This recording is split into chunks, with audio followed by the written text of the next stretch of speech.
ഇന്നിപ്പോൾ ഞാൻ ഇവിടെ ഉണ്ടാക്കാൻ പോകുന്നത് മട്ടൺ റോസ്റ്റ് ആണ്. അതിന് വേണ്ടിയിട്ട് 1/2 കിലോ മട്ടൺ നല്ല കഴുകി വൃത്തിയാക്കി എടുത്തതാണിത്. പിന്നെ വേണ്ടത് 2 സവാള, ഇത് ഇപ്പോൾ ചെറുതായിട്ട് മുറിച്ചതാണ്. പിന്നെ 3 പച്ചമുളക് നെടുകെ കീറിയത്, 1 ടൊമാറ്റോ ചെറുതായി മുറിച്ചത്,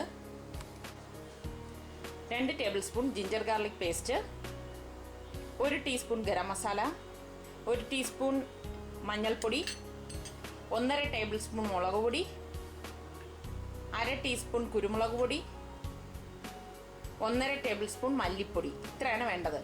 ഈ മുളക് പൊടിയും മല്ലിപ്പൊടിയും ഗരം മസാലയും ഇതിൻ്റെ പകുതി നമ്മളിപ്പോൾ മട്ടണിൽ പുരട്ടാനായിട്ട് ഉപയോഗിക്കും. ബാക്കി പകുതി കറി വെക്കുമ്പോൾ ഉപയോഗിക്കും. എങ്ങനെയാണെന്ന് നോക്കാം. ആദ്യം തന്നെ ഒരു ബൗൾ എടുത്ത് വെച്ചിട്ട് അതിലേക്ക് ഈ ജിഞ്ചർ ഗാർലിക് പേസ്റ്റ് ഇട്ട് കൊടുക്കാം.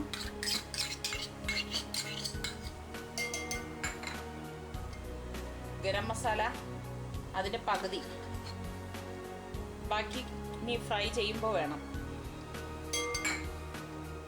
കുരുമുളക്, മഞ്ഞൾപ്പൊടി, മുളക് പൊടിയുടെ 1 ടേബിൾ സ്പൂൺ ഇട്ട് കൊടുക്കാം. മല്ലിപ്പൊടിയുടെ 1 ടേബിൾ സ്പൂൺ ഇട്ട് കൊടുക്കാം. നന്നായി മിക്സ് ചെയ്യുക. ആവശ്യത്തിനുള്ള ഉപ്പിട്ട് കൊടുക്കാം.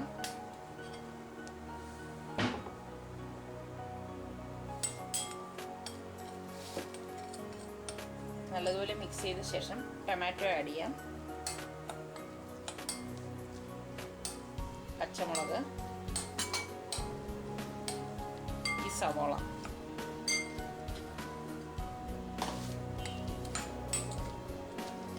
നല്ലതുപോലെ മിക്സ് ചെയ്ത ശേഷം ഇതിലേക്ക് ഈ മട്ടൺ മിക്സ് ചെയ്ത് കൊടുക്കാം.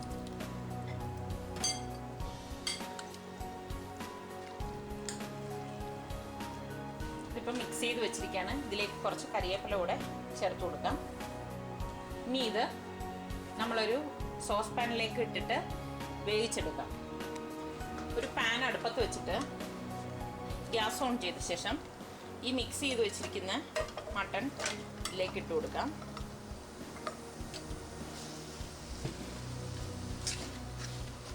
വെള്ളം ഒട്ടും ചേർക്കണ്ട, ഇതിലുള്ള വെള്ളം തന്നെ വന്നോളൂ.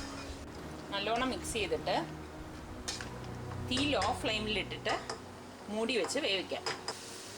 മൂടി വയ്ക്കാം.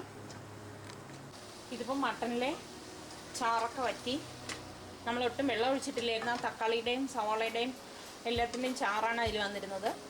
അതെല്ലാം വറ്റിയിട്ട് മട്ടൺ വെന്ത് വന്നിട്ടുണ്ട്.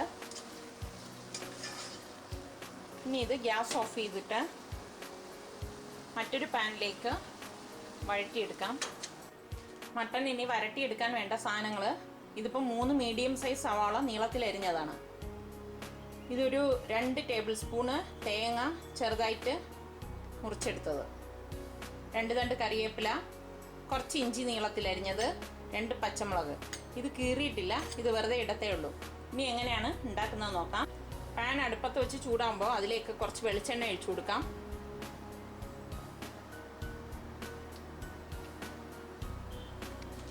ഇതിലേക്ക് എടുത്തു വെച്ചിരിക്കുന്ന തേങ്ങ ഇട്ട് കൊടുക്കാം. തേങ്ങ നന്നായി വറുത്ത് കൊടുക്കുക. തേങ്ങയുടെ കളർ മാറുമ്പോഴേക്ക് അതിലേക്ക് എടുത്തു വെച്ചിരിക്കുന്ന ഇഞ്ചി ഇട്ട് കൊടുക്കാം.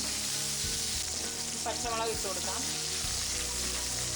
എടുത്തു വെച്ചിരിക്കുന്ന സവോള ഇതിലേക്കിട്ട് വഴറ്റി കൊടുക്കാം.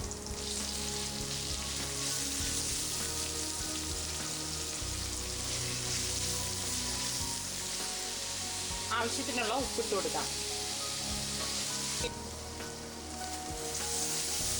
ഉള്ളി ഒന്ന് വാടി തുടങ്ങുമ്പോഴേക്ക് ഈ എടുത്ത് വെച്ചിരിക്കുന്ന കറിവേപ്പില ഇട്ട് കൊടുക്കാം.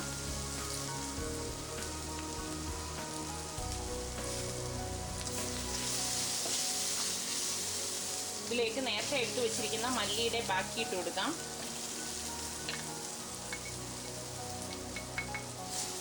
മല്ലിപ്പൊടിയുടെ, മുളക് പൊടിയുടെ ബാക്കി ഇടാം.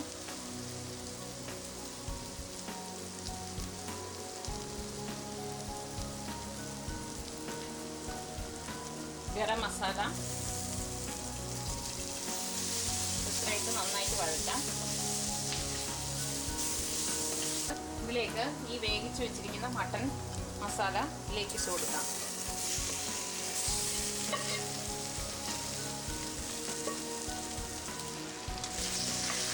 നന്നായി മിക്സ് ചെയ്ത് ഫ്രൈ ആക്കി എടുക്കാം. എണ്ണ ആവശ്യമാണെന്ന് തോന്നിയാൽ 1 ടേബിൾ സ്പൂൺ എണ്ണ ഒഴിച്ചിട്ട് വരട്ടാം. നല്ല മണമുള്ളൊരു കറിയാണിത്, ടേസ്റ്റും ഉണ്ട്. ചപ്പാത്തിയുടെ കൂടെയും പാലപ്പത്തിൻ്റെ കൂടെയൊക്കെ കഴിക്കാൻ പറ്റിയൊരു കറിയാണിത്. മട്ടൺ വരട്ടിയത് തയ്യാറായി. ഇതെല്ലാവരും ട്രൈ ചെയ്ത് നോക്കി ഇഷ്ടമായെങ്കിൽ സബ്സ്ക്രൈബ് ചെയ്യുക.